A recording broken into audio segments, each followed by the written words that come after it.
waxaan haysanaa daato ka kooban hal column waana payment method waa qaabka kastamarada lacagta ay u bixiyaan kastamarada qaar cash ay ku bixiyaan qaar jeeg qaar EVC ay isticmaalaan qaarna wallet oo ah nidaamka casriga ee bangiyada hadda ay soo kordhiyeen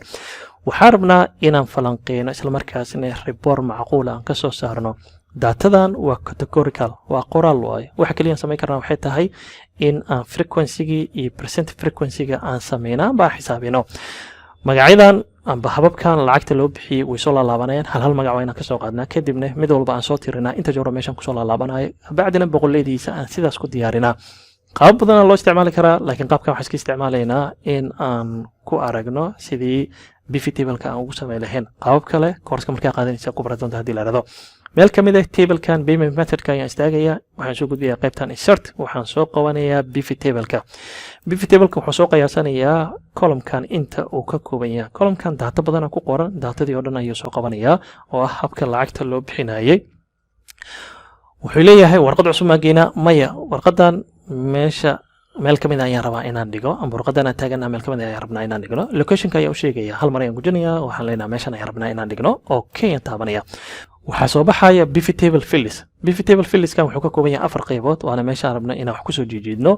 column-kan daatada aan ku hayno waa kana payment method meeshan ayuu ku yaalaa aniga waxaan rabaa inaan u dhigo row ahaan waxaan soo qabanaya waxaan kusoo tuuraya qaybta rowga automatically magacyadii hababkii lacagta loo bixiyay oo hal ayaa la soo qabanayaa walow meeshan ay ku soo laalaabanayaan laakiin markii pivot table-ka la joogo hal magac ayuu ku soo qabanayaa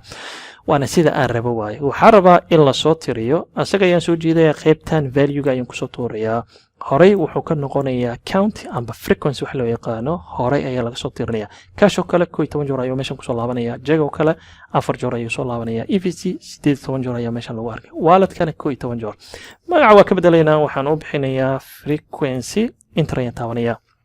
xogaa yar waa soo jiidaya oo soo dhaweynaya marka ayaan soo qabanaya hoos ayaan kusoo tuurayaa si aan ugu isticmaalo wax loo yaqaano percent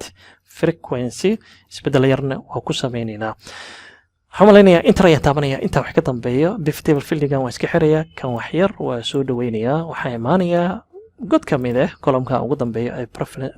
percent frequency-ga right click ayaan taabanaya